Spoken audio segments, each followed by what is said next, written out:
Merci François. C'est une belle portion d'écriture qui démontre sans aucun doute l'œuvre de Dieu dans le cœur de l'homme, du début jusqu'à la fin. Et j'aimerais reprendre ici avec la question qu'avait posée ce gardien de prison. Que faut-il que je fasse pour être sauvé? Que faut-il que je fasse? C'est humain, c'est naturel de penser qu'on doit faire quelque chose. Vous savez, il y a ce dicton qui est courant, « Aide-toi, puis le ciel t'aidera ». Il n'y a rien de plus contraire au message de l'Évangile. Alors, vous savez, il n'y a rien à faire puisque Christ, le Seigneur Jésus, a tout fait pour nous à la croix, parce qu'on était mort spirituellement.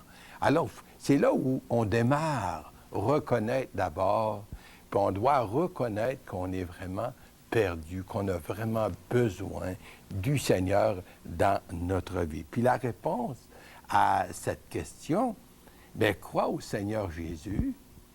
C'est pas dit qu'il devait faire des choses, mais il devait croire au Seigneur Jésus. Et tu seras sauvé.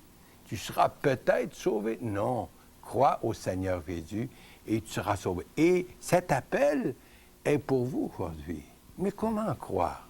Puisque la plupart des gens nous diront, bien, on a toujours cru, on a toujours su ça depuis notre enfance. Mais attention, croire dans les termes de la Bible, c'est d'être prête à s'engager avec le Seigneur. C'est d'être prête à se soumettre au Seigneur. Vous savez, je reviens avec la petite histoire de Blondin, le grand équilibriste français qui traversait la chute Niagara sur un fil d'acier. On vous a dit dans le passé comment il avait traversé son gérant jusqu'à l'autre côté. Les gens acclamaient justement cet acte de bravoure et ainsi de suite.